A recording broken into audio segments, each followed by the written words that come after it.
Do you think? Yeah, I do. I think it's okay to celebrate your achievements and that people actually recognise. It's a vote of confidence from people in you as well, isn't it? So all you're doing is you're acknowledging that vote of confidence. Yeah, no, it's not. That is, yeah, that's a really nice way of thinking about it. To be fair, Mike. So, guys, just as we kind of get sort of like approach the sort of final takeoff here. So, if you could put your trays in the upright position, please, and just seat upright for me for the session. We're just about to start taxiing now as we depart on this particular journey with Mike Bedford. I'm very excited talking. I'm assuming, Mike, you're in Manchester. Is that correct? Near, just the other side of the Pennines. Yeah, just the other side of the Pennines. Okay. For those that don't know, Yorkshire and Lancashire are separated by a range of hills called the Pennines, and I'm in Yorkshire, and 2 roses. Yeah. They had like hundreds and hundreds and hundreds of years wars over these 2 roses. Over the colour of the rose, yeah, it's a bit like it's a bit like it's all a bit scary, a little bit like oh gosh, Red Dwarf. Anyway, I'm not going to get distracted by Red Dwarf today. Let's not kind of go there. I don't know where we're going with that one. Yeah, just while we're going into the kind of the final approach, just a quick reminder then, obviously for Etihad employees, we're obviously big fans of LinkedIn Learning, curated learning paths and all the kind of learning content that we have available for you. One of the main sources of that learning is LinkedIn Learning. If you're not currently a member using LinkedIn Learning, then of course just use the QR code on the side of the screen there. Then go to sign in. If you enter your Etihad email address, and then basically will take you to Okta, which I know all of you are very familiar with. And once you go to Okta, it will then take you to just type in your regular Etihad user ID, enter your Etihad password, and you can then sign into the program as well. I know that Alam is recording the session. Of course, this session will be posted into our skill zone, like the other 135 sessions in the World Class series. This is our 136th episode as well with Mike. A couple of other bits and pieces. Remember, guys, just closing out our performance period at the moment. So we're just about to go into the goal setting for 2023. So just think about our knowledge areas, those they're available for you. And also just if you want to join our MEOS group, if you're not currently a member of the MEOS group, anyone can join that group. You can use the QR code on the left-hand side there. If you want to get access to the skill zone, as you know, we have more than 20,000 books available to you there. I want to know more about the MPV, mission, purpose and values of the organisation. That's also available using that QR code there. And of course, just some of the other content that we have available around our network. Hey, I'm with Mike Bedford today. I'm very excited. He's just the other side of Manchester. I was going to ask you, Mike, which team do you support? Which football team do you support? Well, that's a really great way to start a question, right? A conversation. So I live on the White Rose side of the Pennines, but I support the Red Rose team. So okay. I'm a Manchester United supporter. I have been for a long time, but that causes quite a bit of friction on the side of the Pennines that I live on. I can imagine. I actually he's my best friend, at my wedding, and he's a big Chelsea fan, but he actually lives in Altrincham, which is fantastic. So I think he takes quite a lot of flack for being a Chelsea fan, considering how close he lives. So I met him. We both used to work in Sale in Manchester, so quite close to Old Trafford. Yeah, so it was quite interesting that he supports Chelsea. That wasn't probably the only reason we started getting so friendly with each other, but he's a top bloke. Occasionally it appears in the World Class. I'm not sure whether he's going to be listening to us today, which is interesting. But Mike, Man United doing really well. Are they going to win the Premiership? That's the $1 million question. Well, let's not get too carried away. I think there's some really interesting teams this year, isn't it? I mean, it's very difficult for me to say this being a United fan, but City are always obviously up there, aren't they, now as title contenders? But then obviously you've got Chelsea making a little bit of a resurgence. You've got Arsenal, haven't you? They're spending a lot of money. Yeah, well, that's what Chelsea are very good at. But yeah, no, I'm not sure we're quite ready yet. I'm not sure we're ready for winning the title just yet, but I think we'll be. I think Chelsea will be lucky to get into the top 4. To be honest. Conscious, I'm probably sending most of the audience to sleep by talking about football. Yeah, sorry about the audience. So we won't get a bit sweeping. Quite nice start. So Mike, I've been really excited because Mike, we met at an award ceremony. Was it October? We spoke. I think it was October. Or was it November? Yes, I can't remember now. Yeah, I think it was November, wasn't it? Was it November? In Nottingham. We're in Nottingham, and we had a very good day. We did, yeah. So it was a coaching culture conference and awards ceremony in Nottingham. And you won the top award. And this is where I fell in love with Mike Bedford, to be fair, because he's just such an amazing, such a brilliantly, incredibly human being. So I was hoping we might do, and I sort of managed to persuade him that he would kind of join us today in the World Class series, which seems like, I said, when we in November at the coaching culture conference with Jo and her friends. So it seems like a long time ago, but Yeah. so yeah, so a lot of kind of water under the bridge since then. But hey, we're still here now. So just tell me a little bit about we'll tell our lovely audience about Mike Bedford and your journey. Yeah, no, thank you. First of all, thank you very much for inviting me to talk to you and to the people of Etihad today. Really, really humbled and privileged to be here. So thank you for the opportunity, and thank you for everyone joining. A little bit about me and my journey. Yeah, so it's been quite a journey as well. So I now have my own business, which is Be Brilliant People Development, which you can kind of see in the background there, and that represents difference. It represents all about difference, and it represents about being brilliant, being your brilliant and authentic self as well, which is what I help people and organizations to do, and to recognize the many advantages of celebrating difference and diversity of thought. And when we're talking about difference and diversity of thought, particularly, I'm talking about myself. So in this case, where I'm talking to you, I don't know how familiar you are with some of the language around this as well. But if you think about kind of biodiversity, that's I guess everyone understands biodiversity. Then if you kind of use that similar sort of language and you talk about neurodiversity, so neurological diversity. So that's all of us. We're all neurologically diverse, right? But then within that kind of spectrum of diversity, you have neurodivergence as well. So I diverge from the diverse, if that makes sense as well. So I think about things in a very different way, and I have different challenges and strengths to other people. So and again, I don't know how familiar people are with the language around this. This can be quite confusing for people as well. So I'll try to kind of keep it as layman terms as possible for people that might not understand as well. So in certainly some of the labels that you might have heard of, so dyslexia and ADHD, attention deficit hyperactive disorder. There's another label called dyscalculia, which is basically I have a lot of challenges around numbers and recognition of numbers. I have really high amounts of energy and distractions that comes into my attention deficit. And I don't like some of the labels names, by the way, either. I think the medical terminology for some of the labels is quite quite discriminatory in its own way, and certainly people who are different and think differently don't really like the kind of the medical model as it's known of kind of defining. So we're not kind of problems to be fixed. You know, we're living, breathing human beings that have lots of great skills, talents, and just unique ways of thinking about things that people who don't have those abilities as well. So it's actually in an ideal world, it's about bringing together all people with all different strengths and skills and different ways of thinking, so that we get great results for everybody. So in an ideal world, we wouldn't need labels and kind of things like that. But we don't live in an ideal world just yet, but people like myself and others are fighting for that, and fighting for that equality, and fighting to within education, within the workplace, just within kind of society more broadly and generally, to create equality and to get to get people to recognize that actually inclusion benefits everybody as well. So if you think about my story then with that kind of context in mind, so my journey through education, and that was I think a bumpy one, I think, to say the least. I didn't kind of fit into the kind of prescribed boxes of education and having to think in a kind of like certain way.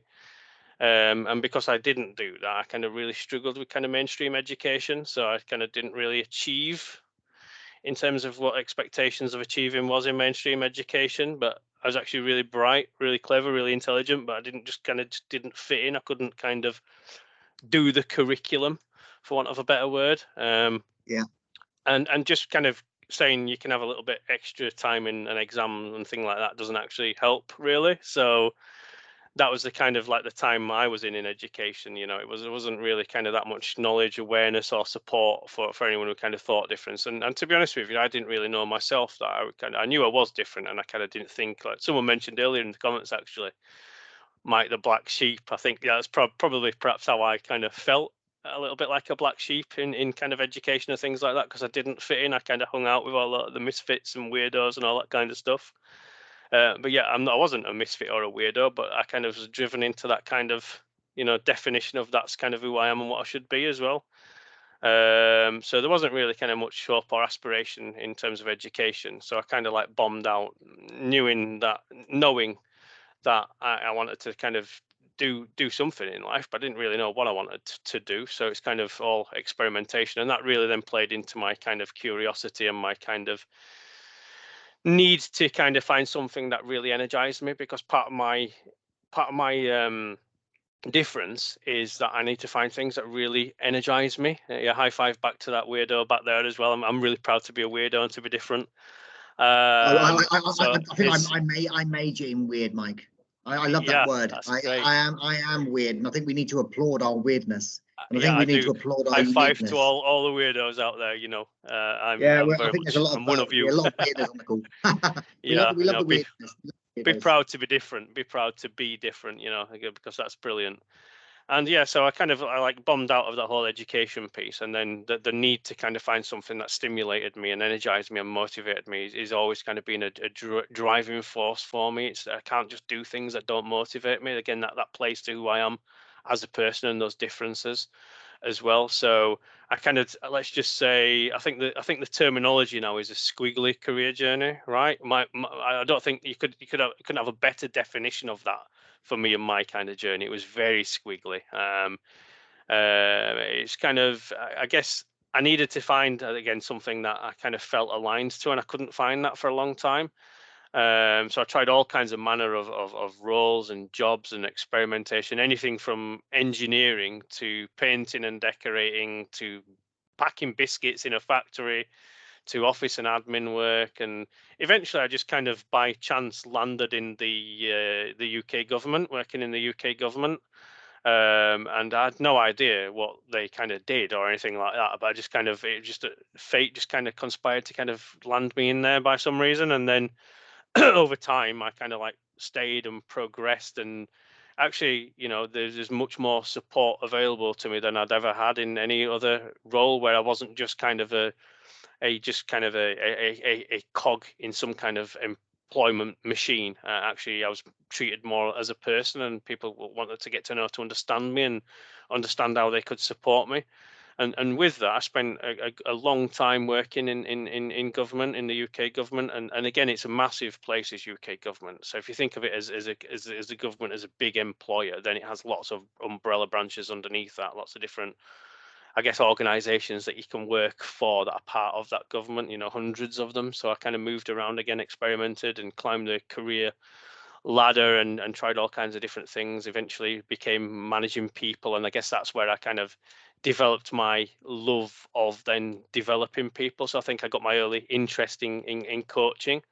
For at that stage, that's probably where that sort of started about 20 years ago. And then from that, I kind of got into developing. I got a real passion and a desire for developing people. And really long story short, because I'm mindful I could talk about this forever when you're talking about someone's journey, right? But I'm loving listening to you though, Mike. It's just I'm actually fascinated. I've got about 4 million questions I'd like to ask you, so I'll let you go on first. No, it's absolutely fine. I do have a tendency to, once I start, you know, I have to stop and think, remember to breathe.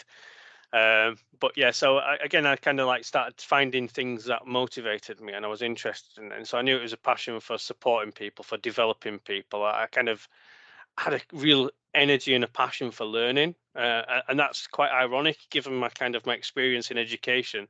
I had that love-hate relationship. I hated school, I hated education, but then actually I really knew that I really loved learning.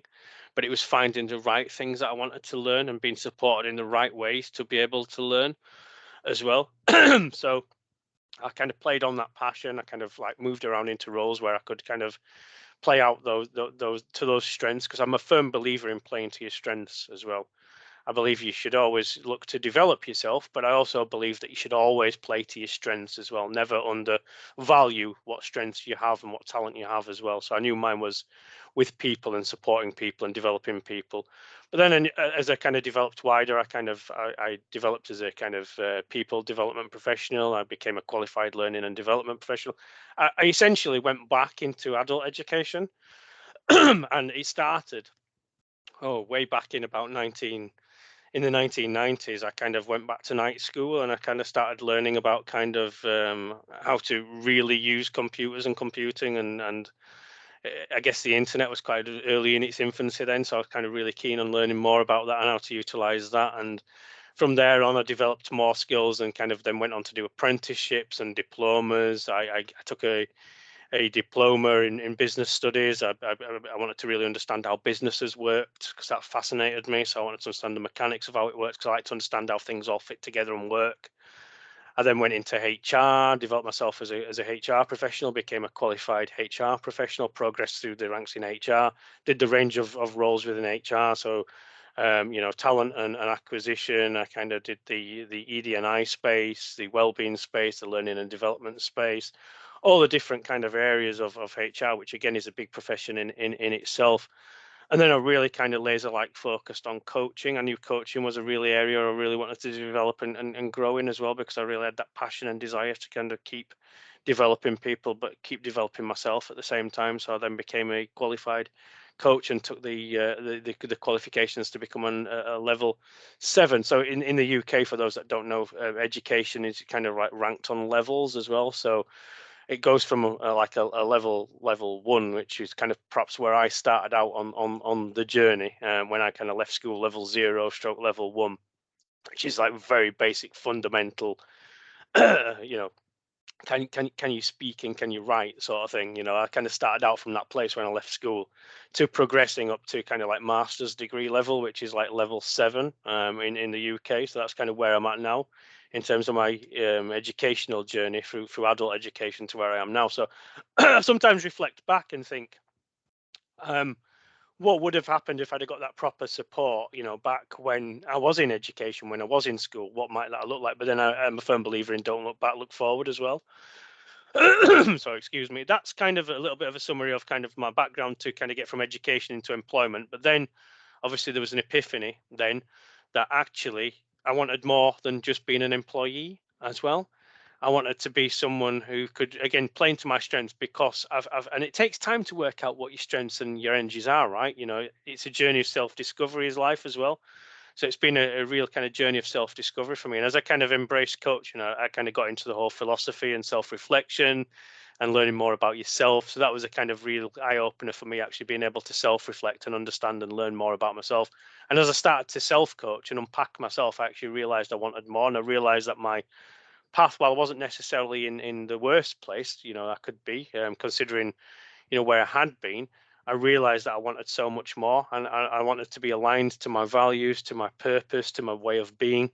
So there's things I needed to do then to make that happen as well. And one of those was to kind of slowly move into that space of not being an employee, but being an entrepreneur, because I think a lot, not all, and this, it's not fair to label everybody, but a lot of people, particularly on the neurodivergent side of things, have an entrepreneurial mindset. So because of that ability, that inbuilt ability to be able to think about things differently, have that kind of entrepreneurial mindset. So thinking about, what could I do next? What does that look like? That real kind of creative vision as well. That's not to say that there aren't challenges with that as well, because absolutely they are as well. But I knew I wanted to be an entrepreneur. I knew I wanted to use what I'd learned and go out into the world and make a difference. I just hadn't quite figured out what that was yet. So that was kind of, I had to spend some time actually working out what that looked like, what that meant, and how I could do that as well. And again, to kind of cut a long story short, for me, that looked like very much being able to kind of pull all together all of those skills that I'd learned all over all those years, and utilize that to not only kind of just, I think, as mine and Andrew's good friend Joe Wright at Coaching Culture says, actually being a coach is fantastic. You make a huge difference to people's lives. You really empower and enable people, and absolutely I'm 100% down with that as well. But I wanted more than that. I wanted more than just to be able to sprinkle a little bit of fairy dust, to shamelessly quote at Joe on people. I wanted to make more of a kind of fundamental difference within organizations. I knew kind of education was going to be a much bigger, broader challenge, and again, playing to my strengths, I knew that there was other people, academics, who were kind of in there, kind of trying to make those changes. So I knew that wasn't going to be. I can influence, I can kind of share my 2 pennies and work with people on that, but I always knew that as a kind of business model, that wasn't where I was going to go. I wanted to kind of focus more in the workplace, because I'd looking back at my experience with the workplace, from that kind of like pre-boarding to onboarding to that employee life cycle journey to kind of offboarding, I knew there I could make a real difference. So working with employees, using my skills and my thinking, my diversity of thought, to work with employers to really create that space of neurological inclusion within organizations that, you know, harnessed and recognized all the difference and diversity of thought to really serve as a competitive advantage within organizations, but make organizations a really inclusive, great place to work as well. So that is where my shift then turned. So I also knew that actually you needed to work with leaders to make this happen as well, because change just doesn't happen by coming in and saying great things. You know, like having this conversation is a great platform today to kind of spread some of that message, and I'm really grateful for having that opportunity. But to really make that difference, you really need to work with the kind of senior leaders, help them understand and shift their mindset as well. So again, it's using all of my skills and my abilities, my coaching skills, my kind of background in HR, all my people skills. I describe it as kind of, I describe myself as kind of being neuro-spicy, right? That's kind of how I describe myself. So I'm a concoction of all these neurological differences. But with that, I can really kind of create great things. I can create great change for people and organizations as well. So I fuse that, all that lived experience that I've shared with you, you know, as hopefully as openly and candidly as I'm able today. And I know, Andrew, you're going to pick my brains on some of this as well, which you always welcome that. I've got a million. I was just kind of like going. I'm going to work my way back, because your last comment was very intriguing, just particularly around this. I suppose this. How would I say it? You know, particularly senior leaders being so scared about being authentic and being themselves, and really understanding and embracing diversity, right? You know, what gets in the way? What stops senior leaders in your mind getting in the way of being more genuine? Yeah, let me come right back to that. I'll just cap off that kind of old story that I was just doing. I'll come right back to that. So just hold that question.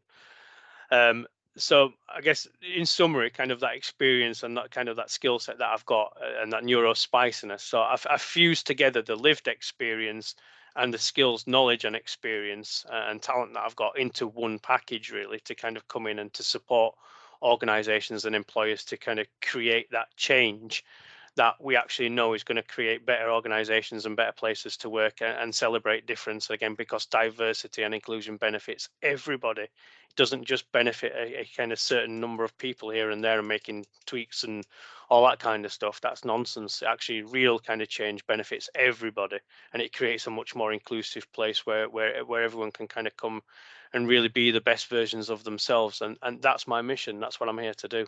So yeah, that's kind of my experience, my story, my journey, and kind of where I am now. So I hope that's kind of helped people understand kind of a little bit inside of my head. I could have gone on.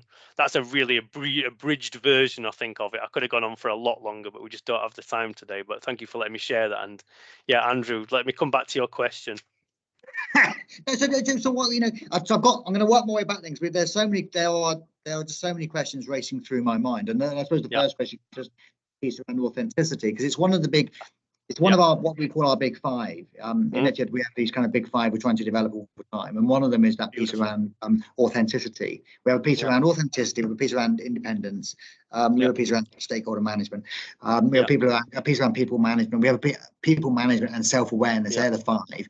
But the interesting one for me is definitely authenticity and self-awareness. So I think those two, we have a big challenge with independence. I'm not going to go there today, but definitely with authenticity and that kind of self-awareness. What stops people from being self-aware, and what stops them from being authentic, do you think? Oh, I love that. Thank you for a beautiful question. I love that question, by the way.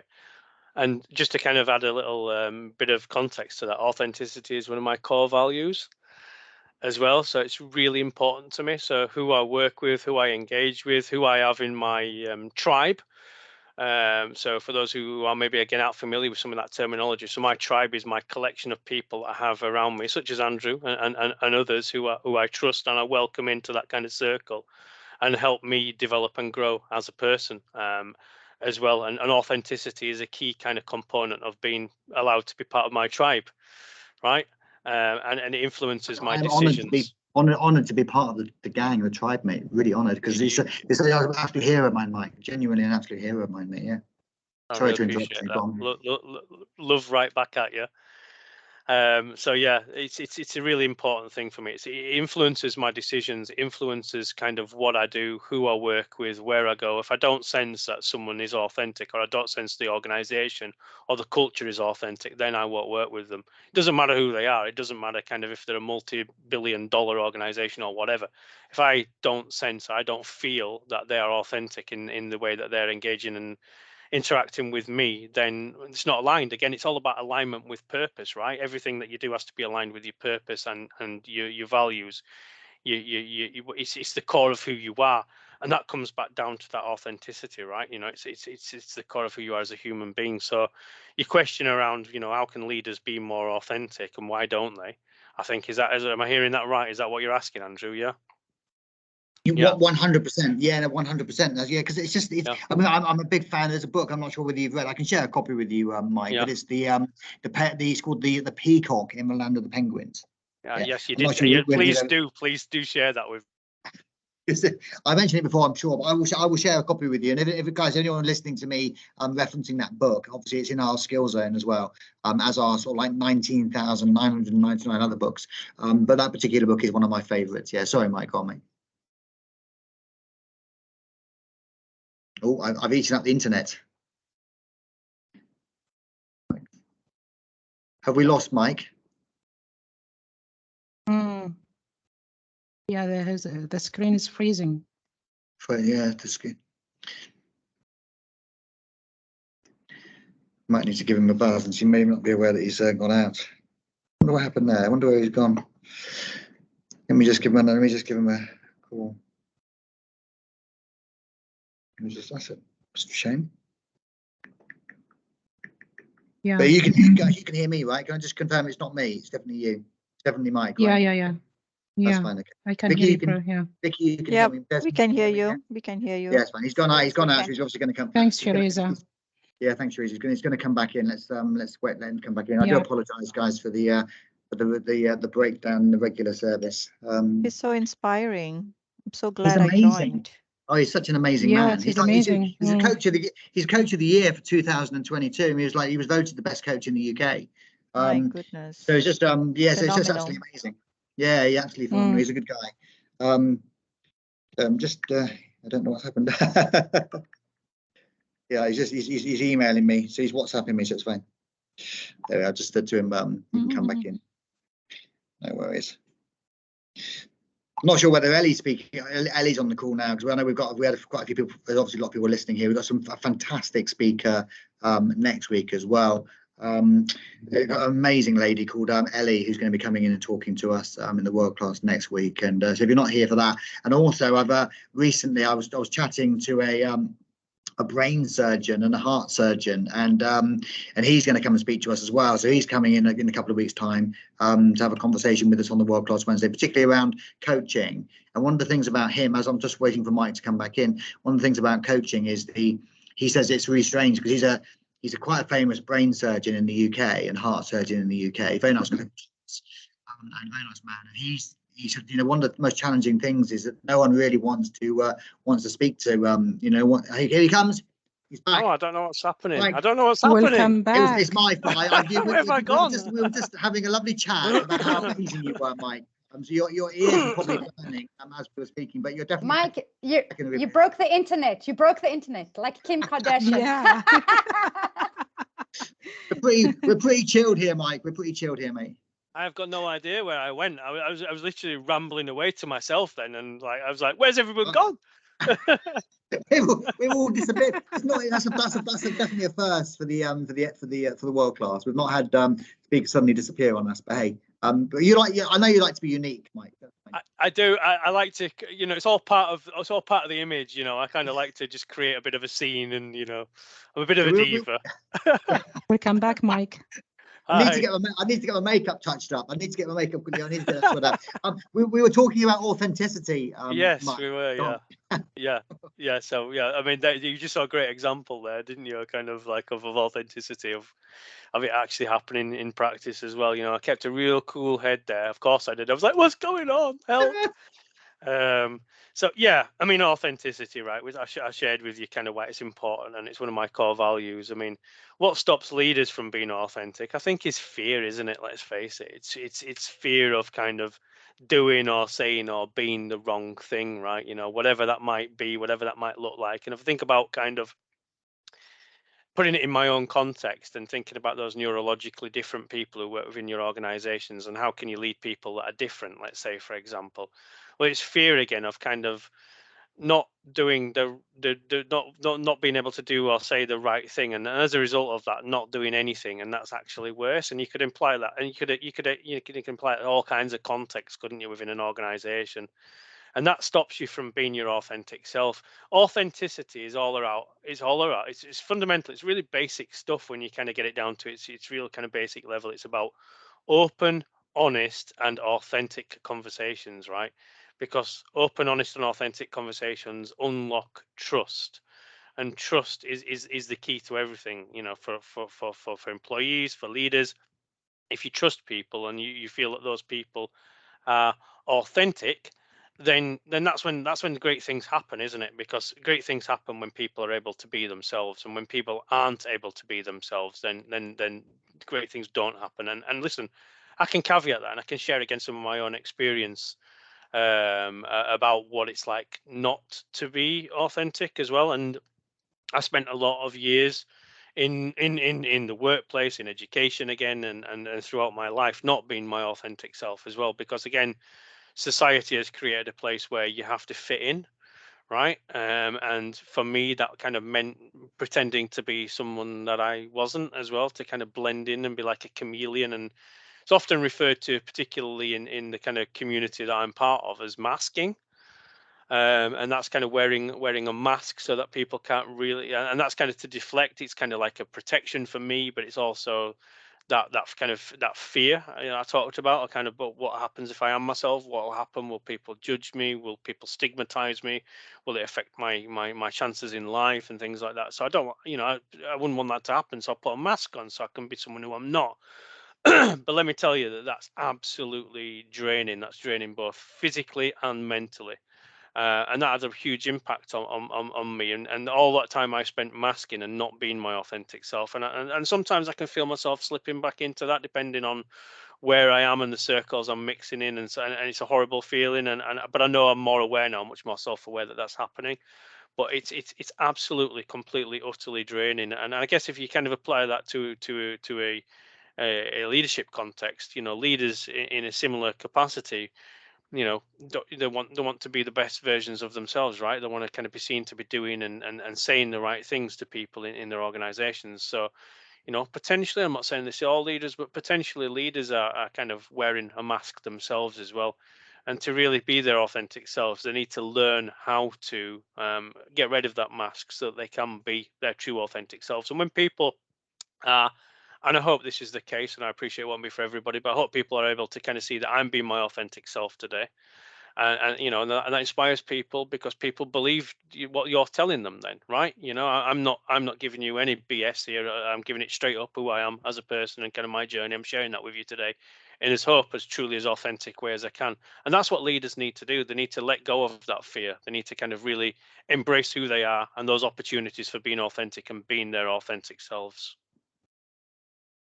Yeah, I was just interacting with. I'm listening to you on 100%, Mike. I've got some graduates. Yeah, come back. Yeah, so I've got some graduates from our engineering program. Hello, graduates. Hello, graduates. Yeah, they're sort of sat around me waiting for. I've no idea why they want a picture with me, but they want a picture with me apparently. So they're waiting. So I've said they're gonna go and come back in a couple of seconds. Very photogenic, Andrew, aren't you? That's what it is. I'm not sure I am. I'm not sure I'm photogenic, but I think they are very, very beautiful. So they're going to go away and they'll come back in 20 minutes. Yeah, perfect. Yeah, they're going to come back in a minute, and we'll do some pictures with those guys in a couple of seconds. Yes, I think it's really interesting because what you were saying about this whole piece around masking is fascinating. So we also have we spend a lot of time trying to explore some of our sort of senior leaders, particularly the habit of masking, particularly, and it's a big concern for me, mostly around their fragility, because we talk a lot about mental toughness, and we talk a lot about we do a big thing called the MTQ program here, so mental toughness quotient, with a company called AQR. I'm not sure whether you know Doug, but I can introduce you. He's a very nice guy. But we do a lot of work with MTQ, and he always says that we don't really want to be. We know we want to be resilient. We want to be mentally tough as leaders within the organisation. The reality, though, is sometimes when we mask that mental, when we're masking our true feelings and who we really are, what tends to happen is almost a sudden implosion. So we don't. So there's no real kind of warning sign. So one day we appear to be quite fine, but actually we're fighting with our kind of mental state inside, and then suddenly we have a bit of a breakdown, or we basically collapse, or we're mentally or physically exhausted from what we're trying to do. I think we're constantly trying to encourage people to come forward and be coached or mentored or counselled, and that kind of those problems, particularly in our sector. I mean, I suppose it's prevalent in all sector, but definitely in the aviation sector, it's very interesting because there's a lot of stress on the team. We've obviously been on quite an interesting journey. I mean, everyone around the world has been on an interesting journey with COVID. This sector completely shut down. So we went from really busy to like zero to super really busy again. So it's been within about sort of 18 months really. So it's been quite a staggering, and it has a big impact on people's mental health, without a shadow of a doubt. Yeah, I agree. Yeah, I'm really fascinated. I'm a huge fan. I'm really big sort of like I'm always trying to explore what are the kind of levers to people learning. And you mentioned about that real strong desire to start learning. But you mentioned, and not dissimilar to me, because I had a torrid time at school. I mean, I really hated school. I was just one of those guys that, I mean, I was good on attendance. I just didn't really get at school, so I was never sick, and I was always there. I would honestly challenge anyone in my entire education, to actually know who I was, because I was completely anonymous, and anyone who's listening to this is probably just chuckling into their soup right now about that. But the reality is that I was very much invisible, and I think that's but I kind of disliked. Yeah, not dissimilar to you. I then sort of started to. I had a real strong desire to want to kind of grow and learn. What was the desire that really made you want to learn? What was the trigger that made you want to learn? Yeah, because I knew that I could, despite being conditioned to believe that I couldn't, and that I just wasn't going to be able to succeed academically. I knew I could. I knew I was really bright. I knew I was really clever. But actually, if this comes back to a point that you hear a lot, particularly when you're talking about neurological diversity, is around that particularly for people who are neurologically different, that you have superpowers, right? And that term is kind of mixed, how it's received by people, particularly who are different as well, because if you have superpowers, so being an entrepreneur and that kind of out of the box thinking for me is a real kind of like strength. But also then actually a lot of the things that take place within the workplace, within society, within education, if I'm a superhero and that's my superpower, there's kryptonite everywhere around me, right? And for those that aren't familiar with kind of like superhero mythology and comic book stories, then I'm talking about Superman, right? And Superman obviously has got lots of power. Superman or Superwoman, lots of powers, eye lasers, super strength, can fly, all the rest of it. But it's these damn rocks that stop him. These rocks called kryptonite, which basically stop him flying his tracks, so his superpowers don't work, right? That's the same for people that are different. There's kind of like kryptonite all around all the time. So it's great having all these superpowers and all these abilities to think about different. But how do you then get over that kryptonite that's kind of embedded within society, within the workplace, within education? So it's actually being able to kind of work out how to work with people to remove some of that kryptonite, so that you can enable those great strengths to take place. Again, focusing on people's strengths will, if someone has strengths, then how do you remove some? And those challenges might not just be with themselves. It could be that the blockers are things that are just put in place by society, right? So you need to work out how to kind of unlock some of those blockers. So to go back a really long-winded way of kind of just adding some of that context there, Andrew, but to go back to your point, then for me, actually discovering my love for education and for kind of reconnecting with education and learning, then for me, you know, unlocking some of that kryptonite, getting rid of some of that kryptonite, particularly going back to adult education where some of that was removed, enabled me to flourish and to reconnect and to kind of actually start achieving what I was actually capable of achieving, because education was just full of kryptonite everywhere. So how can I possibly achieve when it's kryptonite all around me, right? I can't do it. So, but actually when I got into the workplace, that lessened, it became less so. When I started being much more open about kind of what some of my challenges were and discovering it myself as well, because it's not just on everyone else to kind of make that happen. It's an individual journey to discover that and to kind of learn about yourself and what does and doesn't work as well. But some of those barriers, that kryptonite is removed, so then I could actually start reconnecting with and discovering my passion for learning. I mean, another great example of that is I love reading, right?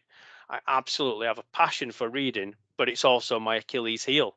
So it is a double-edged sword because reading's a real challenge for me because of my dyslexia. I can't, the words just kind of like all become jumbling. I can't see them and things like that. But you know, using tools and strategies to kind of mitigate some of that, I can reconnect with my passion. I know obviously there's this kind of audio books and things like that where I don't actually read. I'm old-fashioned. I actually like the feel, the texture of a book. But it's a real challenge, and you know, I have multiple challenges with reading a book in that because of my my ADHD. I get distracted a lot, and actually you'll find that I'll be reading 5 to 10 books on the go at any one time as well. So it's actually being able to kind of, again, realize how I can mitigate that, but and stay focused on the things that I'm interested in as well. But actually, you know, it doesn't stop me. I just kind of do it in a very different way to how other people do it. But so what?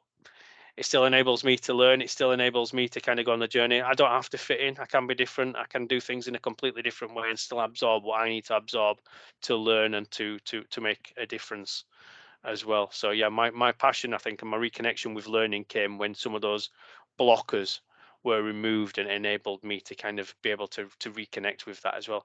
And from a learning and development perspective, I guess it's understanding as well, isn't it, how you can, so for example, if you're providing content and training and materials for people from a learning and development perspective, then how do you make that accessible and inclusive for everybody as well? Because it's okay just banging out slides and content to people, but have you ever actually asked the question of your audience, you know, how does that land with you? How inclusive is that for you? How accessible is that for you? What could you tell us that could actually, understanding what people need? Yeah, exactly. And that's responsibility of all of us, right? To connect and have those open, honest and authentic conversations with people to understand what people need. And when you do that, it unlocks people's potential and enables them to flourish and be the best versions of themselves. Yeah, do you know what, Mike? It's really I mean, that's a really fascinating observation. So I ramble on about these kind of four needs. I think, you know, there's two, I call my two outliers. So one, first of all, I actually hate must. I hate you must do it, Mike. You know, you must do this, because that's just like, just turns people off. And I know that it's very easy to measure must. That's really simple, because we could say that Mike has Mike done it, or no, he hasn't done it. I don't really give a damn about the measurement. What I'm more concerned about is actual retention of the learning and the application of the learning, right? So that's why I get my big frustration. And also it becomes very expensive as well, because we're just like, for me, just like pushing and forcing people to do things, and they don't really want to do it, and they almost rebel against it and don't want to do it. I think one is much harder. One of the other two areas for me are just what we call can and should. When I talk about can, I think the big challenge for me is really, I think we're terrible at, I think first of all, human beings are really bad at judging other human beings. So we don't really, and it amazes me. I just, anyone can do anything with me. So, you know, I run also, we run all sorts of events, many thousands of different programs, and that's fantastic. However, I wouldn't say that you can't come to something, Mike. You know, I wouldn't say you're not allowed to come to that session, and it's open to anyone. So anything we do, doesn't matter what it is. You want to learn to play. I mean, I famously got told off by my boss probably about 3 years ago now, because he was complaining that someone was learning sitar. Like Indian guitar, basically, they were teaching them to play sitar. And it's like, why are we teaching them to play sitar? And I said, do you know what? Bless them. If they want to learn to play the sitar, or they want to learn Mandarin, or they want to learn, and all these things are available, guys. You know, we can do that. Yeah. Or they want to learn the guitar, or let them do it, because actually the experience of learning something new, like the sitar or guitar or juggling, or whatever it is, actually then starts to, it wakens people up to learning. They start to go, actually, I've actually learned to do that. And I think a lot of it is just about consistency. I think one that we're big fans of. I'm a huge juggler, Mike. I'm not sure whether you juggle.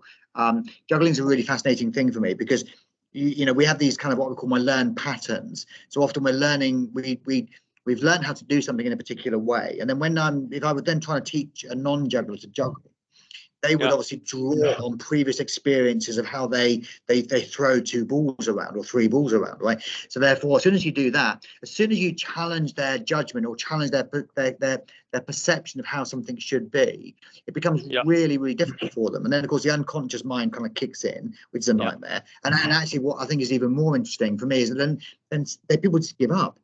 It's amazing how many people give up. They just immediately go, I can't do this. This is too difficult for me. You know, well, and it doesn't. And juggling's a silly little example of this. But the reality is, it's the same with coaching or planning or numbers or presenting something. We find it quite challenging at the beginning. Actually, I mean, I don't know whether you'd agree with me. My view is you can pretty much learn anything if you want to learn it. But the challenge is overcoming the early part of the journey, because the early part of the journey is quite tough, right? Would you agree? Yeah, I think, yeah, I do. I agree with that. I agree that, you know, as a human being, we're capable of great things, right? You know, and we don't use half of our brain to achieve what it's actually capable of.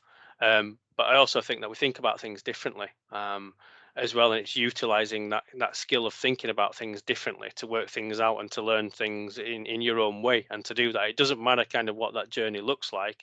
It's how you get to the end journey, isn't it?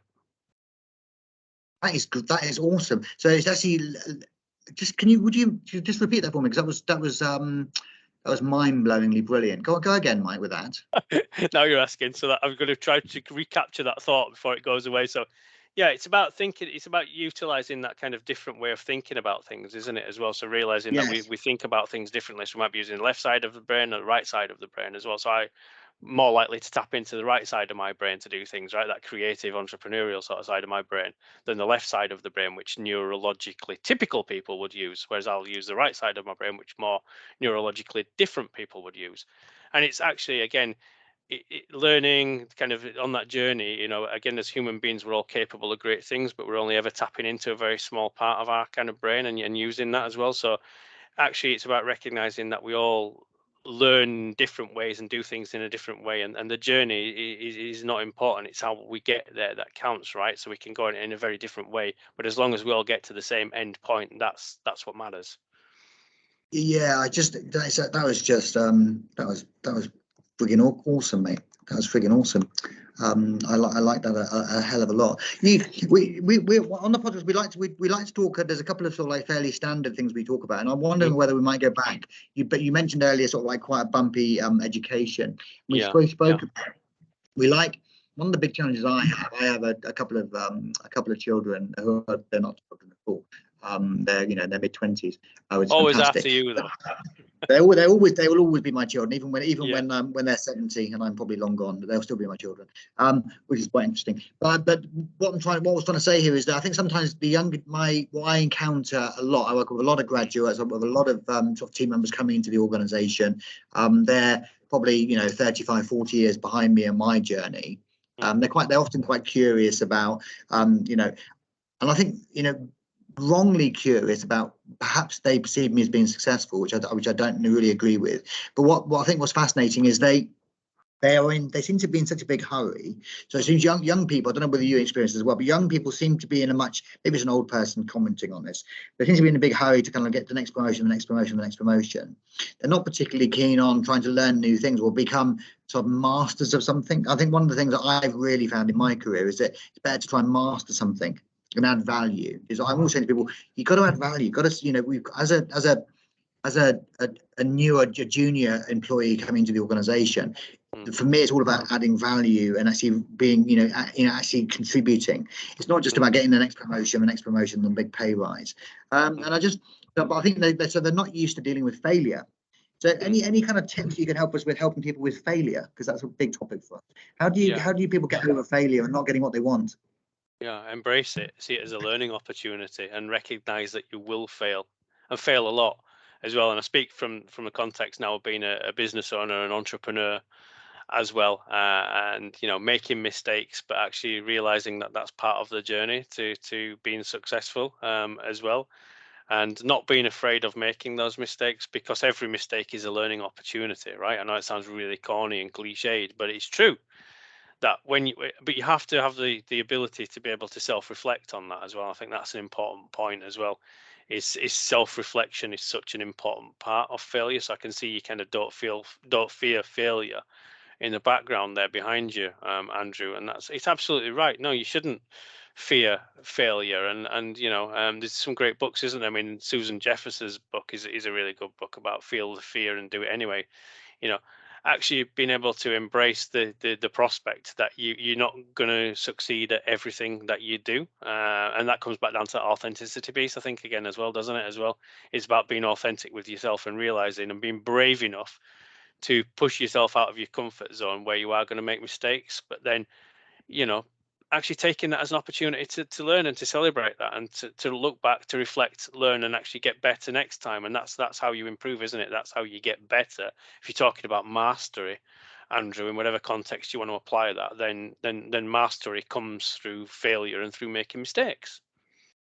Yeah, I mean that book, guys, Feel the Fear and Do It Anyway, is actually in the skill zone. It's in the library. If you want to read it, if anyone wants a copy being sent to them, they can't bother to go and look in the library, please feel free and just ping me an email or a message, and I'll send you a copy of the text. It's again a really good read. But yeah, I suppose it's just the when sometimes I think there's a Babe Ruth quote. You can't beat someone who never gives up. I mean, I think that's a Babe Ruth quote. We're not doing a particularly good. I've got my leadership quote book just above me. Actually, I think it's in there. Is that quote? I think it's the Babe. Yeah, you can't. Sad though. It's very hard. I don't know if that'll be in your leadership, your resource. Oh, I like it. It's in there.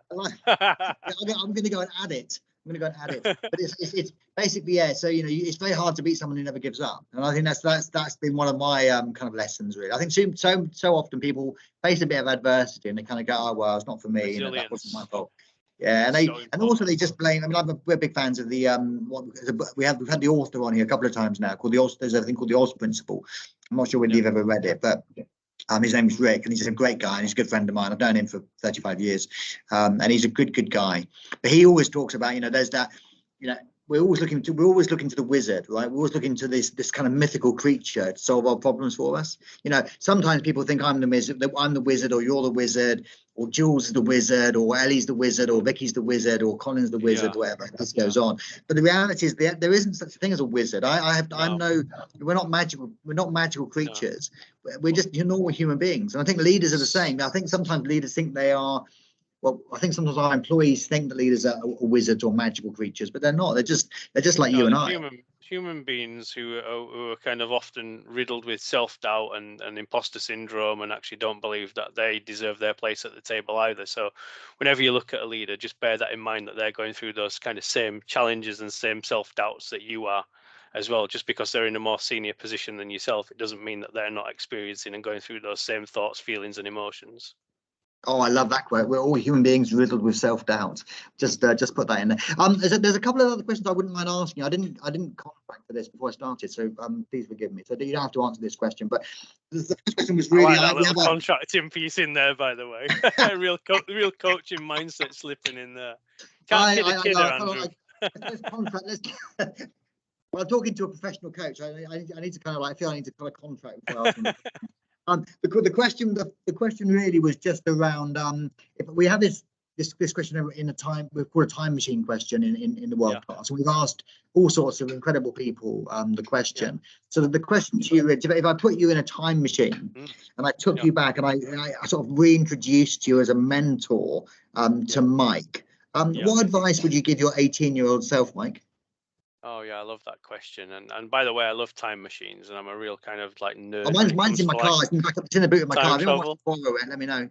It goes into the future as well, and it all ends well, guys. Is the answer to that question. So if you want to know what happens in the future for you, I can tell you now straight away. It'll be brilliant.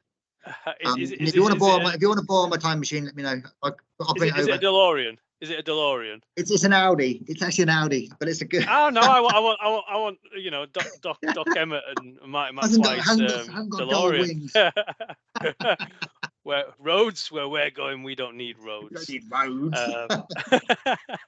Yeah, if I could get in the DeLorean and go back to, I don't know, let's say the 90s, and have a chat with Mike, I'd actually a lot of what we've talked about today, I would say, you know, believe in yourself, be your authentic self, and whatever you do in your life and in your journey, know that you are capable, you have the resources, you have the skill set, you have the mindset, you have the toolkit to achieve whatever you want to achieve, but just do it in a really authentic way that is absolutely aligned with your purpose, vision, values, and make the right choices based on that as well, and surround yourself with good people would be my advice to my 18-year-old self. That's also, I mean, I'm acutely aware of my weaknesses, and I have a very long list of weaknesses, or development areas, and I'm acutely aware of it. I've always found that it's better probably to play to my strengths. So I also know what my strengths are. Some people criticize me for being for overplaying my strengths, which I take it on board. What I tend to do is find people who are particularly good at my weaknesses and have them in my team. Yes. I think that's really, really, really important. That's really fantastic advice. Is there obviously we know how to get hold of you, and I definitely want to invite you back. So I think there's a great opportunity for spending more time with you over the next months and stuff, which I think is really important. You mentioned that book. What was it was the leadership quote book, wasn't it? We've obviously got a couple of other books you've mentioned today already. It's one of those, Andrew, that I just kind of like randomly picked up when I was in the UK. For those that don't know, we have a little bit of an obsession about going to garden centres in the UK. We do have garden centres in the UAE, but it's mostly palm trees, to be fair.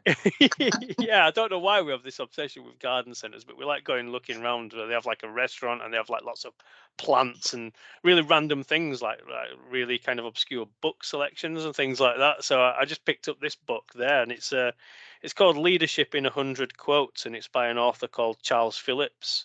You can't really miss it. That's the kind of book.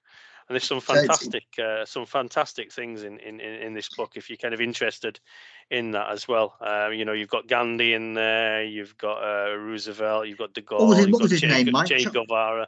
What's his Charles name? Phillips, and it goes into depth actually. It's famous leadership quotations explored and explained as well. So I'd recommend that as a. I'm going to go and try and find that book, and I'm going to put it onto my I'm going to add it into our library. We'll stop there. I just wanted to, as we do in all the World Class Wednesdays, we actually do and I'm doing that, and I'm just conscious as I'm looking at my screen. My technology's abilities have once again let me down. Let's just do that one more time, and then I'll continue with my little rabble, because that was an amazingly fast 1 hour, right? That really was fast. Yeah, it's been amazing talking to you, Mike, to be fair. Thank you. Thanks for the opportunity, everyone. Thanks for listening. Yeah, I'm really delighted to say that we have Ellie Joslin coming in to speak with us next week as our 137th guest in the World Class Wednesday series. Ellie is an incredible human being, really brave human being, really talented human being. So we're going to have a chat with her about some very sort of personal kind of issues and some very important sort of messages that Ellie would like to share with us as well in that session. So I'd really encourage you to kind of get involved in that class with us next week. And of course, we'll make a recording of Ellie's session, as we have done today with the beautiful Mike Bedford. Mike, it is an absolute joy speaking to you. On behalf of Etihad Aviation Group, thank you ever so much for listening to me and joining us and passing on your words of wisdom. I'm very much in your debt. Massive thanks, obviously, to Alan, who sits privately, quietly, and in the background, sort of monitoring and sort of driving the car as we go along. And then finally, just a massive thanks to everyone who's listening to me. Really appreciate it, particularly to the my engineering graduates who are like patiently sitting in the background here waiting to be photographed, which is fantastic. So love you all. Keep being authentic, keep being you, keep being weird. Hashtag be weird, hashtag I am weird. It's going to be added to my hashtags on my LinkedIn. Mike, love you, my friend. Speak to you very soon. Yeah, take care, guys. Thank you, everyone. Thanks, Andrew. Cheers. Thank you, everyone. Bye. Bye for now. Bye. Bye.